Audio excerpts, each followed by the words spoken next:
요한복음 강의 오늘 8번째 시간입니다. 오늘은 요한복음 3장 1절로 21절까지 말씀.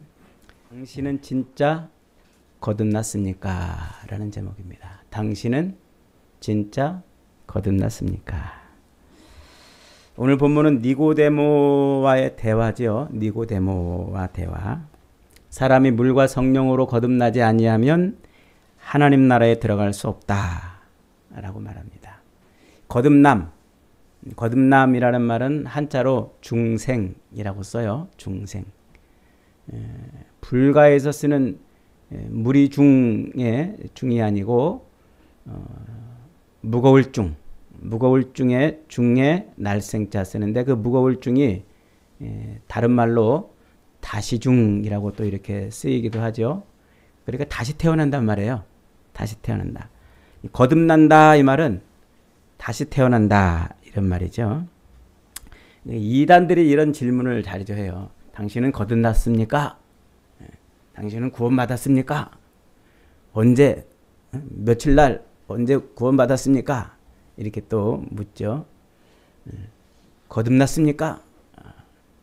그러면 그 말의 의미, 거듭났다는 것의 의미가 무엇인지, 또 성경이 말하는 거듭남의 이 진짜 뜻이 무엇인지를 모르는 사람은 그것 때문에 또 헷갈려요.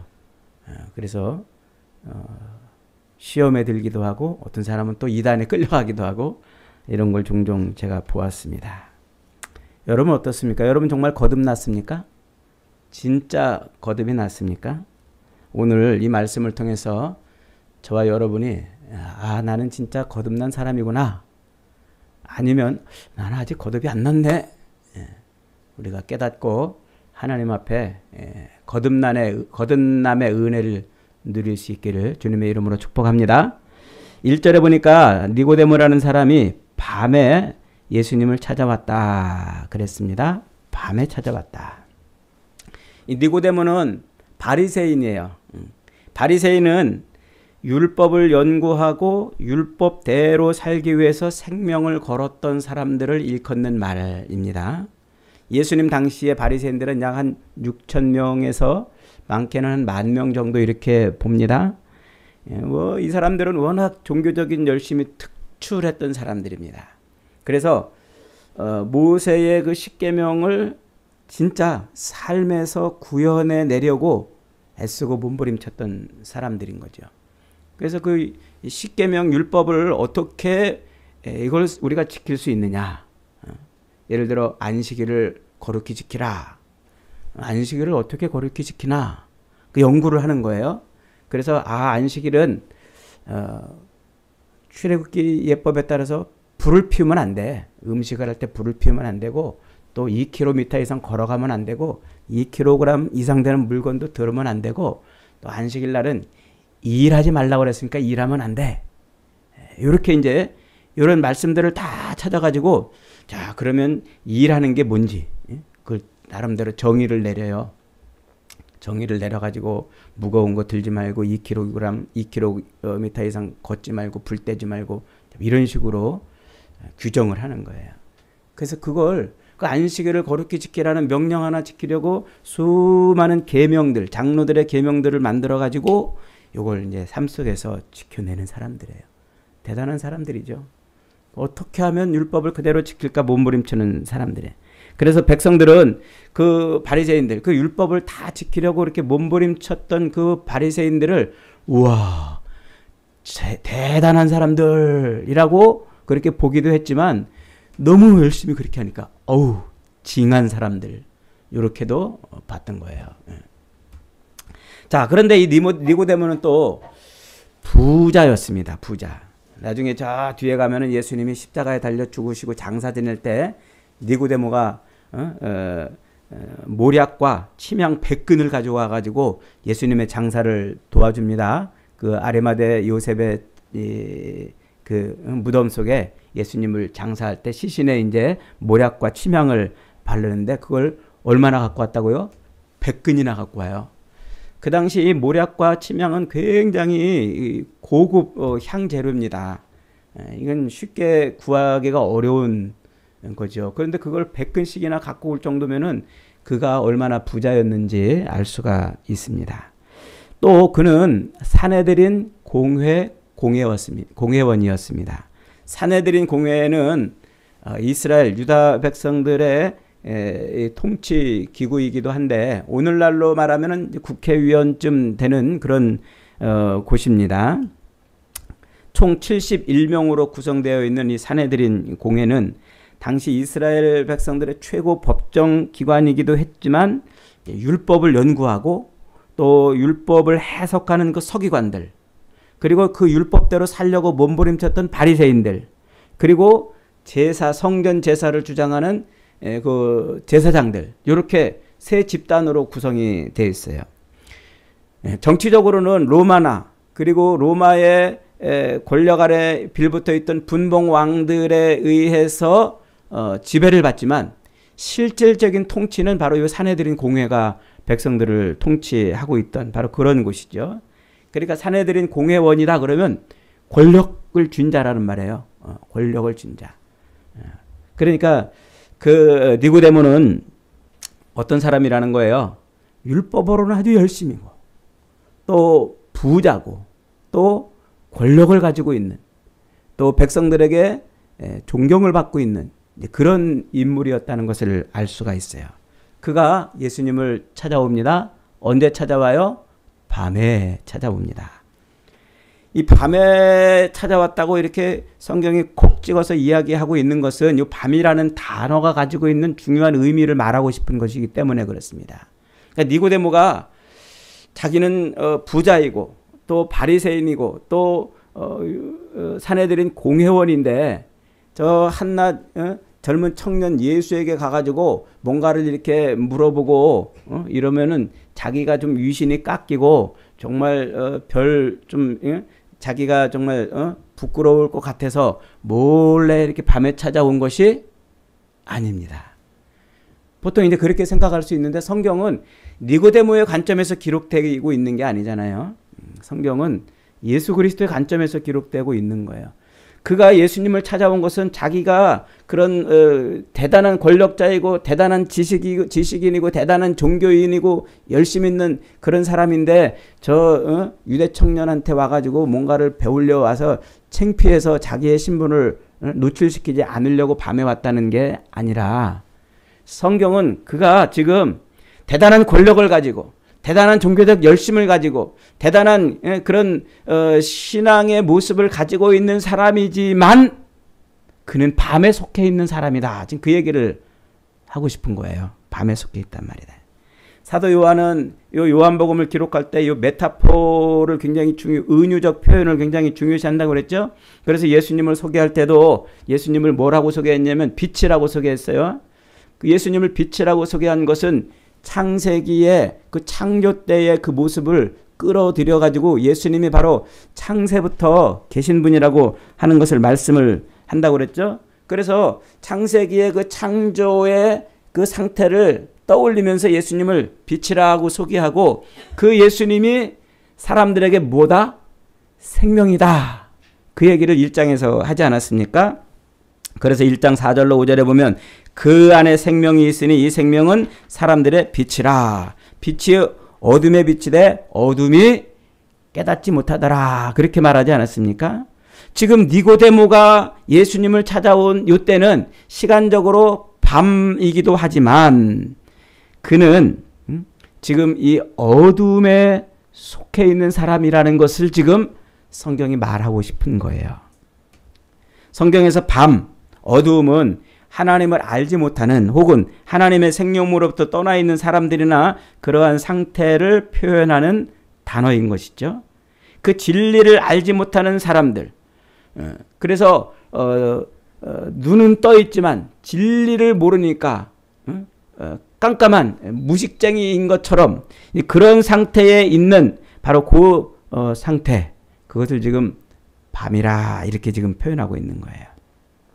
그러니까 밤은 뭐냐면 하나님을 떠나 있는 상태, 하나님에게서 멀어져 있는 상태, 또 하나님을 대적하는 상태를 표현하는 용어인 거예요.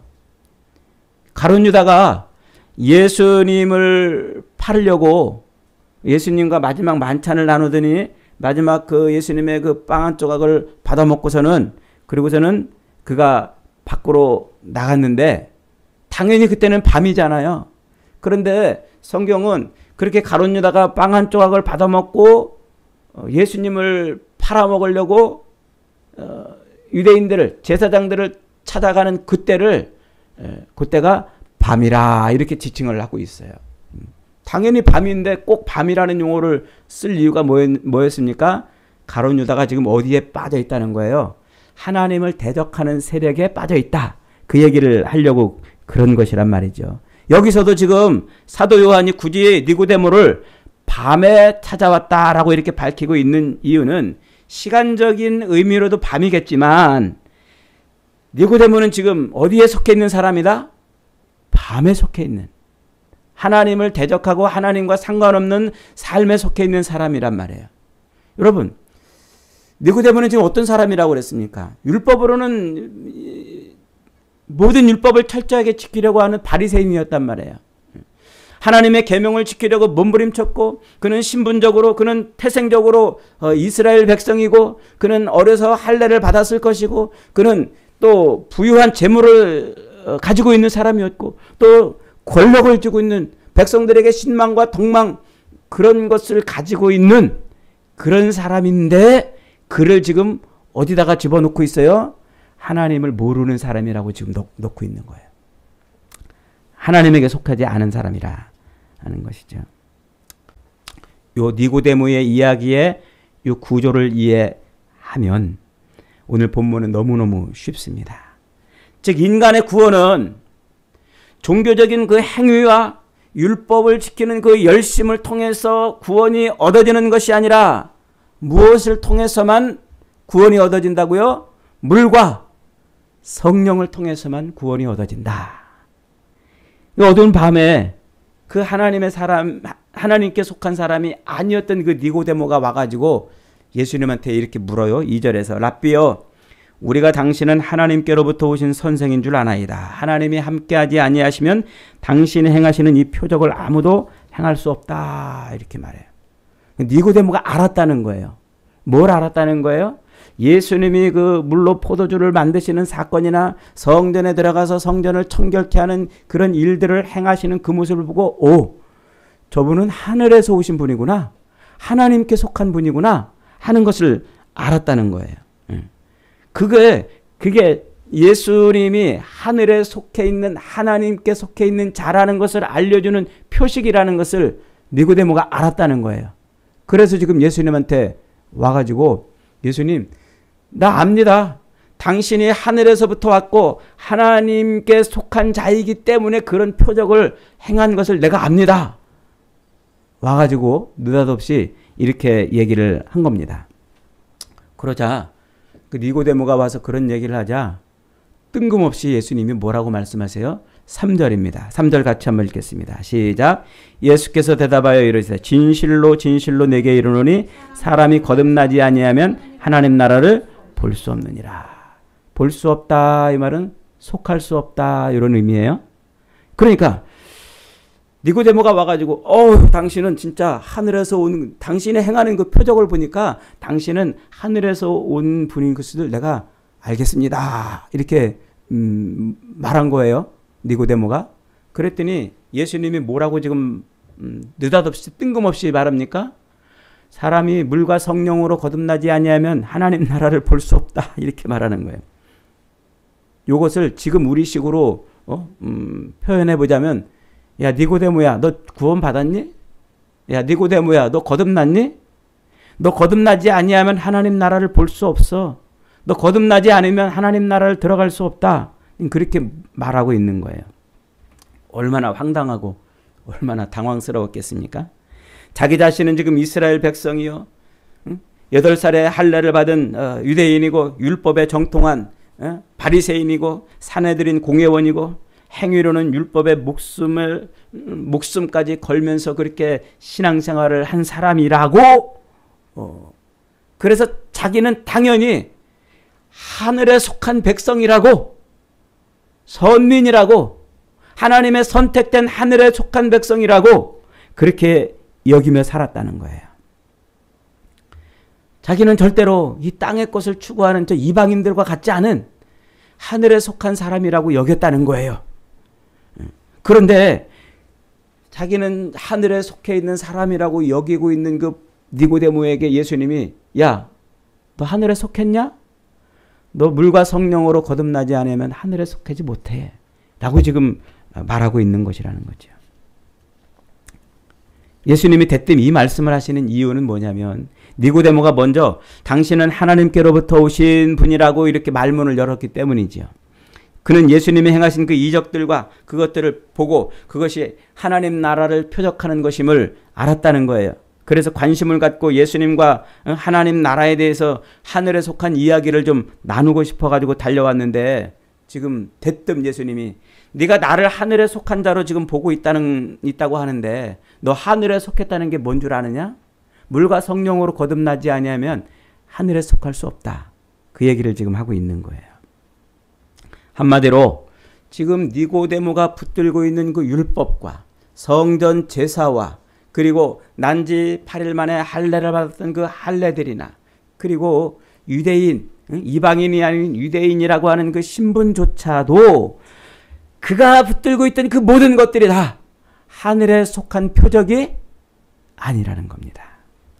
제사나 할례나 율법적인 삶이나 선한 행위 등이 그런 것들이 니고데모가 하늘에 속한 자라는 것을 보여주는 표식이 아니라는 거예요.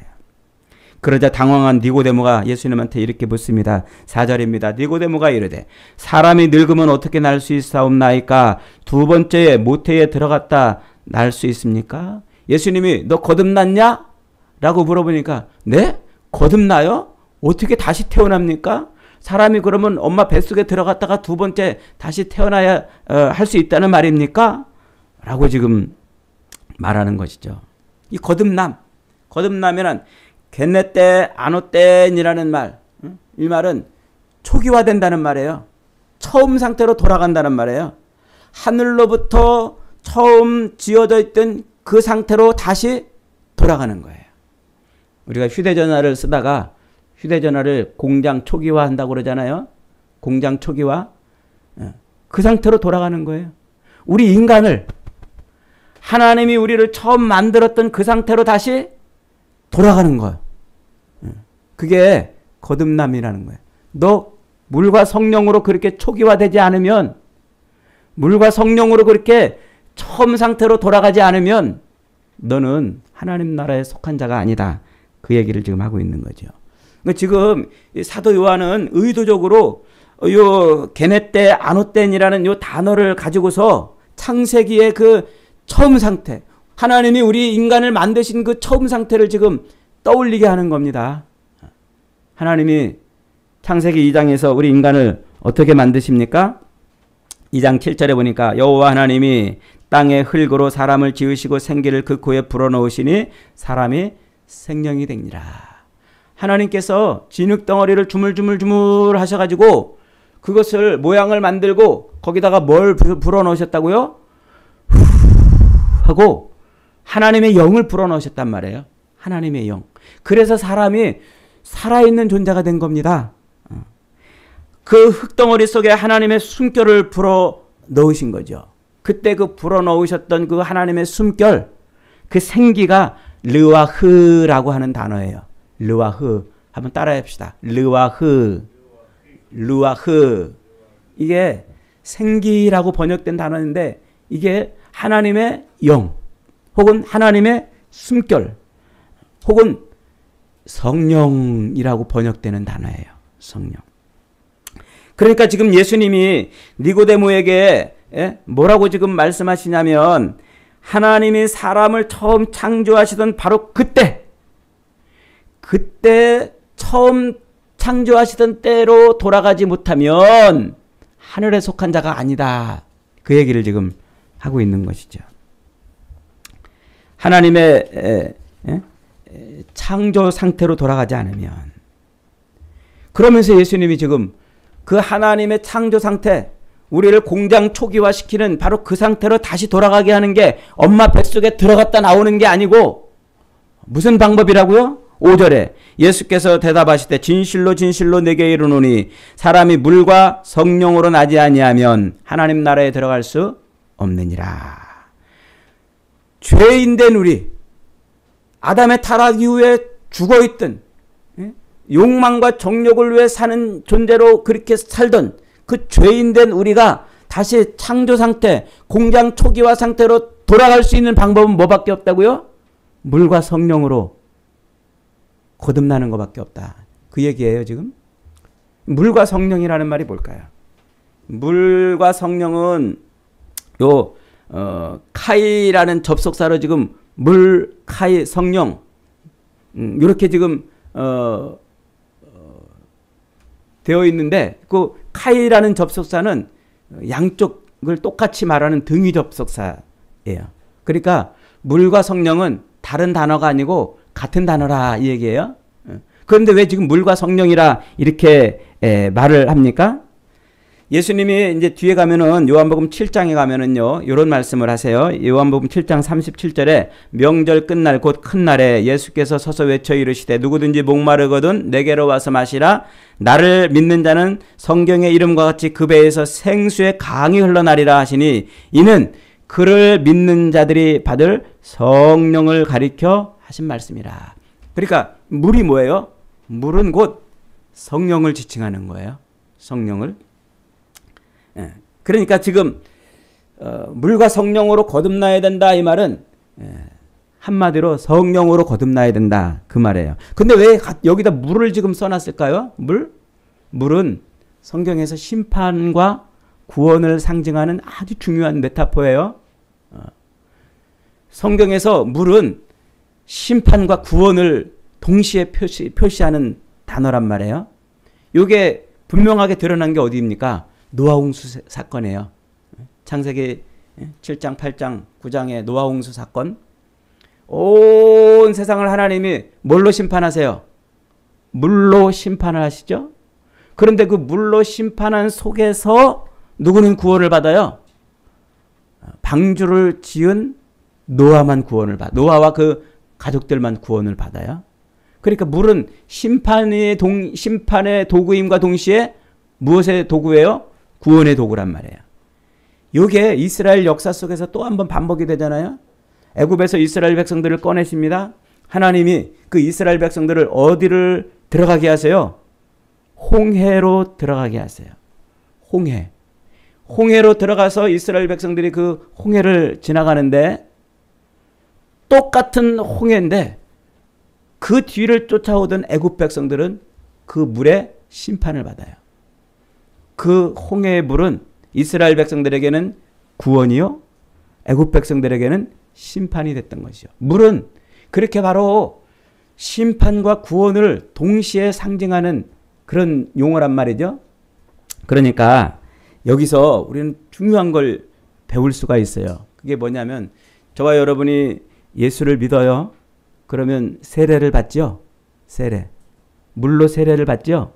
그래서 이제 세례 공부를 다 한 다음에 세례를 받는데 앞에 이 세례식에서 이렇게 물로 쫙 성부와 성자와 성령의 이름으로 세례를 주노라 그러면서 물을 여기다 뿌린단 말이에요.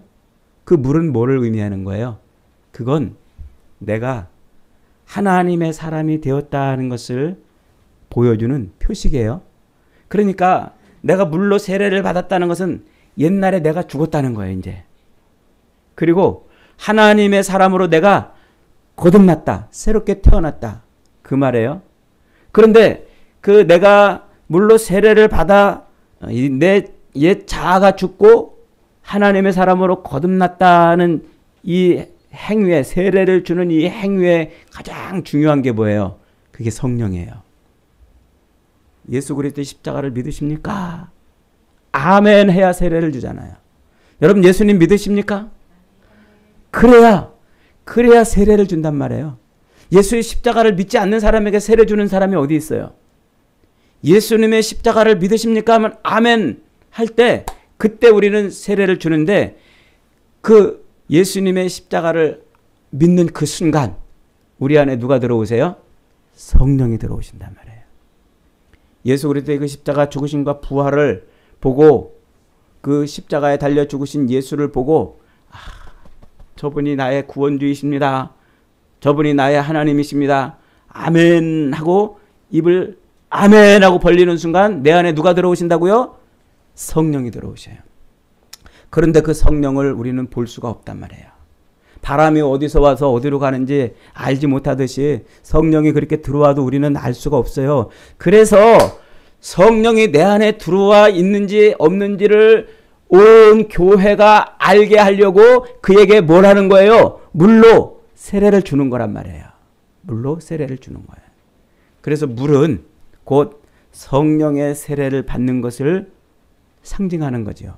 그래서 예수님이 지금 물과 성령으로 세례를 받아야 거듭나야 한다라고 지금 말하고 있는 거예요. 그러니까 사도 요한은 지금 니고데모를 통해서 아무리 인간적으로 율법을 철저히 지키는 삶을 살고 성전에 나가서 제사를 열심히 드리고 그리고 선한 행위를 하고 종교적 행위를 그렇게 철저히 해도 그가 태생적으로 유대인으로 태어나서 난지 8일 만에 할례를 받는 그런 사람이었어도 뭘로 거듭나지 아니하면 성령으로 거듭나지 아니하면 하나님 나라에 속한 자가 아니다. 그 얘기를 하고 있는 거예요.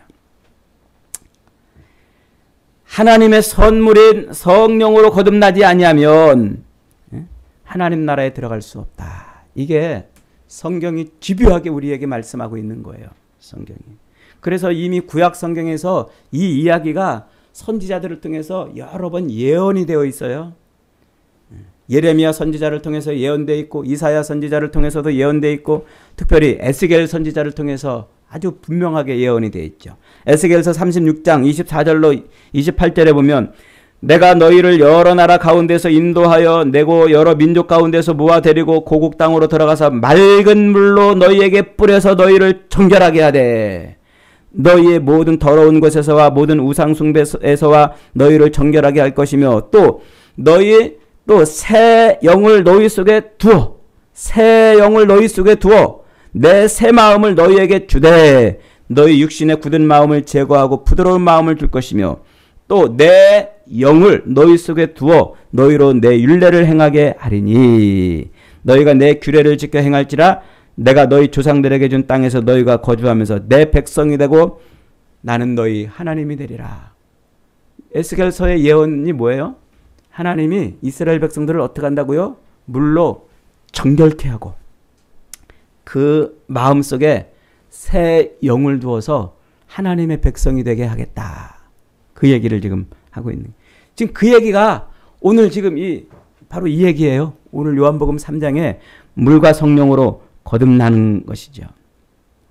하나님이 이스라엘 백성들을 그렇게 만들어가지고 그들을 끌고 와가지고 하나님이 친히 자기 백성으로 삼아주시는데 그들이 죄악 가운데 빠져있자 하나님이 어떻게 하신다고요? 다시 그들을 물로 씻어주시고 그 마음에 새 영을 불어넣으셔서 나는 그들의 하나님이 되고 그들은 내 백성이 되게 하리라 하는 것을 말씀하고 있는 것이죠. 그래서 그 에스겔서가 말씀하고 있는 그 하나님의 새로운 창조, 그 창조를 보여주는 게 마른 뼈들에게 생명이 들어가는 일이에요. 그때 그 마른 뼈들에게 무엇이 불어넣어집니까? 르와흐, 하나님의 영, 하나님의 숨결이 불어넣어지는 것이죠. 구약 성경이 예언하고 있는 그 예언을 너는 구약 성경을 그렇게 잘 알고 있다고 하면서 바리새인이라고 하면서 넌 그것도 모르고 있느냐? 그 얘기를 지금 하고 있는 거예요. 그러니까 하나님의 백성 되문, 하늘에 속한 자 되문, 구원받은 백성이 되문 오직 무엇을 통해서만 된다? 성령, 물과 성령으로 거듭남을 통해서만 된다. 그가 이스라엘 백성에 속해서 태어나서 되는 것이 아니고 8살에 할례를 받아서 되는 것도 아니고 율법을 열심히 지키고 성전 제사를 열심히 드리는 그런 신앙적인 삶을 산다고 되는 게 아니고 무엇으로만 하나님의 백성이 된다? 오직 성령으로만 된다. 여러분, 하나님의 백성이 되는 것은 오직 성령으로만 되는 줄 믿으시기 바랍니다. 그래서 하나님의 백성이 되는 성령을 받는 방법을 그 다음 14절에서 예수님이 말씀하시는 거예요. 14절 같이 한번 읽겠습니다. 시작. 모세가 광야에서 뱀을 든 것 같이 인자도 들려야 하리니 이는 그를 믿는 자마다 영생을 얻게 하려 하심이라. 느닷없이 옛날 모세가 광야에서 뱀을 든 얘기를 꺼내는 거예요. 이스라엘 백성들이 그 광야 생활을 하는 동안 원망하고 불평하고 이 광야는 먹을 것도 없고 이 광야는 덥고 춥고 이 광야는 우리가 살만한 곳이 못 된다. 이 광야는 결국 가다가 우리는 다 죽을 것이다. 애굽으로 돌아가자 하고 원망하고 불평할 때 하나님이 그 광야 모래 속에서 불뱀이 기어나와서 그들을 물어 죽이게 했어요. 그러자 이스라엘 백성들이 그 불뱀에 물려가지고 독이 퍼져가지고 막 죽겠다고 몸부림을 치고 있는 그때 하나님이 그 불뱀에 물린 사람들을 살리는 방법으로 어떤 방법을 해주세요? 놋뱀을 만들어가지고, 야 모세야 너 얼른 구리로 두드려가지고 뱀을 한 마리 만들어라. 그것을 장대에 높이 매달아서 그 구리뱀 놋뱀을 바라보는 자는, 불뱀에 물린 자 어떤 누구라도 그 구리뱀을 바라보는 자는 살 것이다. 그래요. 여러분 황당하지 않습니까? 아니 뱀에 물려 죽는데 구리뱀 만들어가지고 쳐다보면 사냔 말이에요. 그런데 그게 이스라엘 백성들을 살리는 방법이었어요. 하나님의 방법이에요. 그래서 실제로 그것을 바라본 자들은 살아났단 말이에요. 그랬던 것처럼 하나님이 누구를? 예수를 십자가에 높이 매달아서 그 예수를 나를 대신해서 죽이시고 그 예수가 나를 대신해 죽은 분이시라는 것을 아멘 하고 믿을 때 그때 우리는 영생을 얻는단 말이에요. 영생. 왜 영생을 얻을까요? 굉장히 중요한 이야기가 이 속에 담겨 있는 거예요. 예수님이 십자가에 달려 죽으셨다 부활하셨어요. 부활하신 다음에 이제 제자들을 모아가지고 또 마지막 또 이렇게 식사를 하시면서 요한복음 20장에서 제자들과 식사하시고 부활하신 예수님을 보려고 제자들이 다 모였어요. 다 모이자 예수님이 같이 그들과 식사하시고 마지막 행하시는 행위가 뭐예요? 숨을 불어넣어 가라사대 성령을 받아라. 그렇게 말씀하세요. 숨을 불어넣어서 성령을 받아라. 부활하신 예수, 십자가에 달려 죽으셨다 부활하신 예수를 믿는 자, 바라보는 자, 그 예수를 자기 주로 영접하는 자, 그 안에 누가 들어온다는 말이에요? 성령이 들어온단 말이에요. 성령이. 그래서 요한복음 고린도전서 12장 3절에서 사도 바울은 이렇게 말해요. 그러므로 내가 너희에게 알리노니 하나님의 영으로 말하는 자는 누구든지 예수를 저주할 자라 하지 아니하고 또 성령으로 아니하고는 누구든지 예수를 주시라 할 수 없느니라. 그러니까 예수 십자가에 달려 죽으신 예수를 자기 구주로 아멘 하는 자는 성령이 그로하여금 그렇게 하게 했단 말이에요.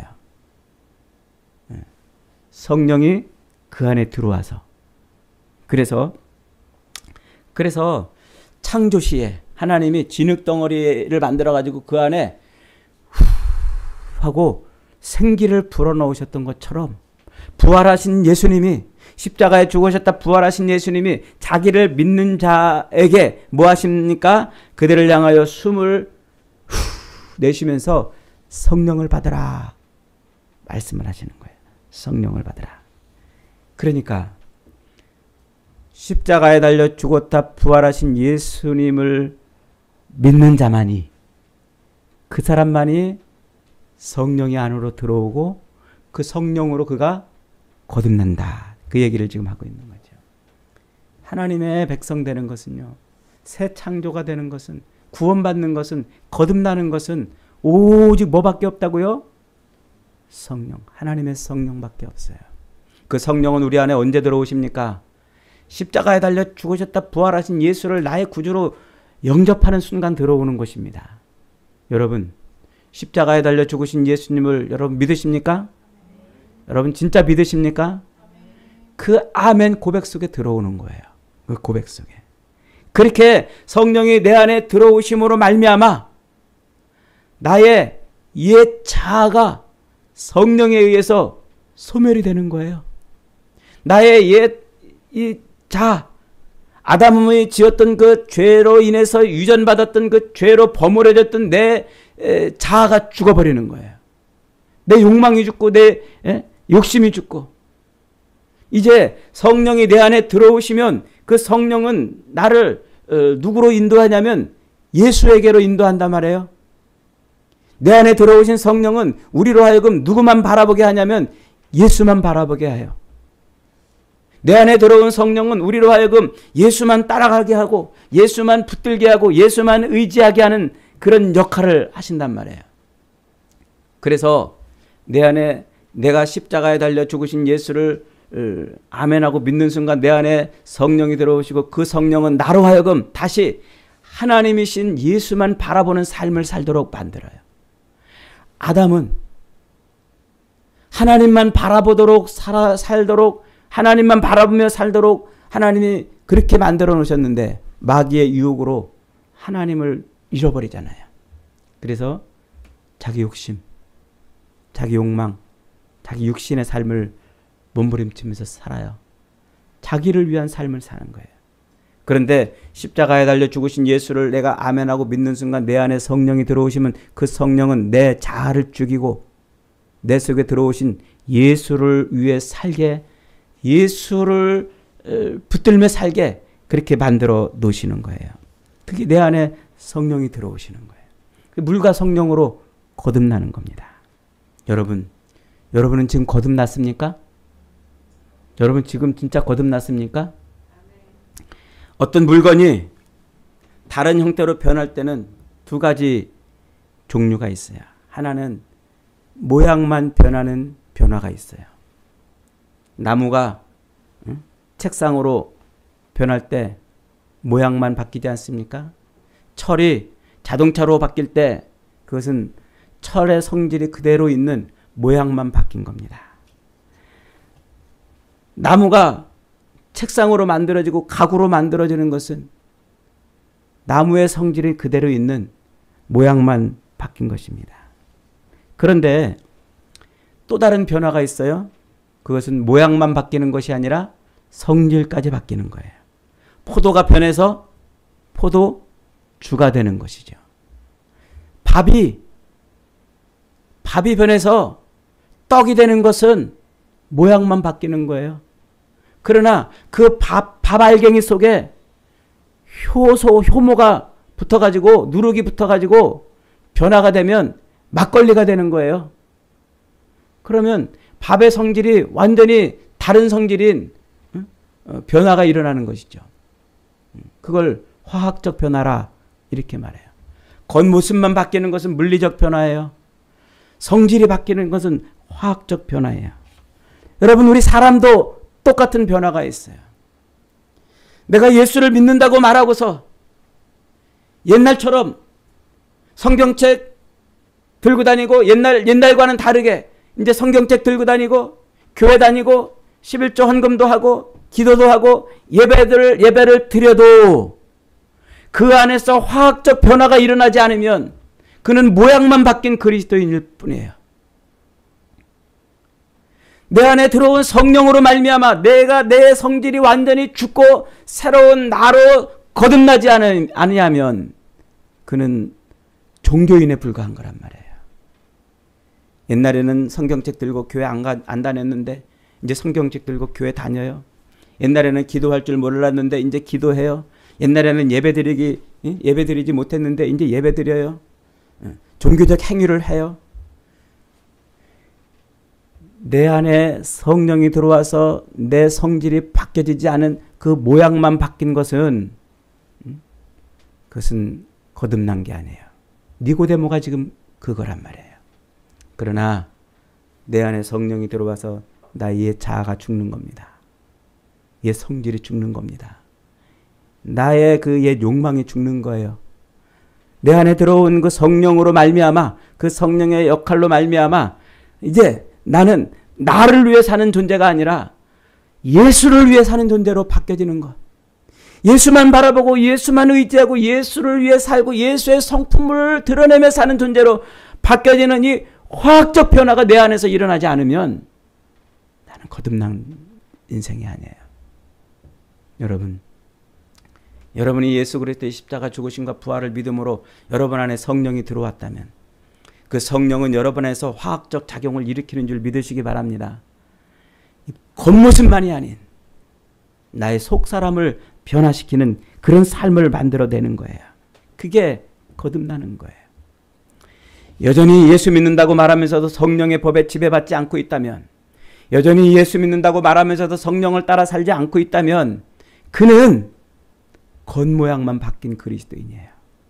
여전히 밤에 속한 자이고 여전히 니고데모와 같은 사람이에요. 종교적 행위는 있지만, 종교적 열심은 있지만, 종교적 모양은 있지만 하늘에 속한 자가 아니라 밤에 속한 자란 말이에요.